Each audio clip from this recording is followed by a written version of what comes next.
చామంతి తయారు చేయించిన జ్యూస్ తాగటం వల్లే రమాదేవిపై విష ప్రయోగం జరిగిందని అందరూ కన్ఫర్మ్ అయిపోతారు. ఇక చామంతిని పోలీసులకి పట్టించాల్సిందే అని జగదీష్ అరుస్తూ ఉంటారు. అప్పుడు ప్రేమ్ కూడా చామంతి దగ్గరికి వచ్చి, చూడు చామ్, నువ్వే పొరపాటుగా ఏమైనా ఈ ప్రయత్నం చేశావా అని తల దించుకొని అడగలేక అడుగుతూ ఉంటాడు. దాంతో చామంతి గుండెలు పగిలిపోతాయి. ఏం బాబు, మీరు కూడా నన్ను అనుమానిస్తున్నారా? ఇలా ప్రశ్నిస్తున్నారేంటి? నేనెందుకు బాబు అమ్మగారికి విషం కలిపి ఇస్తాను అని చామ్ ఏడుస్తూ చెప్తూ ఉంటుంది. ఇక అప్పుడే పోలీసులు వస్తారు. నమస్కారం ఇన్స్పెక్టర్ గారు, రండి రండి.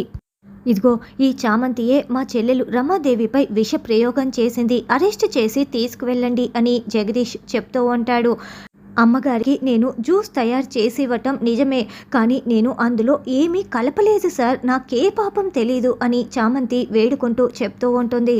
ఇంకా దీంతో మాటలేంటి ఇన్స్పెక్టర్ గారు, ముందు అరెస్ట్ చేసి తీసుకువెళ్ళండి అని జగదీష్ అంటారు. కానిస్టేబుల్స్ అరెస్ట్ చేయండి అని చెప్పటంతో ఇక లేడీ కానిస్టేబుల్స్ చామ్ని లాక్కు వెళ్తూ ఉంటారు. అయితే హర్ష మాత్రమే కొంచెం బాధపడుతూ ఉంటే ప్రేమ్ కూడా చామ్ వైపు చూసి చూడనట్లుగా ముఖం తిప్పేసుకుంటాడు. ఇక ప్రేమ్ కూడా అలా ముఖం తిప్పేసుకోవటంతో చామంతి మరింత బాధపడుతూ ఉంటుంది.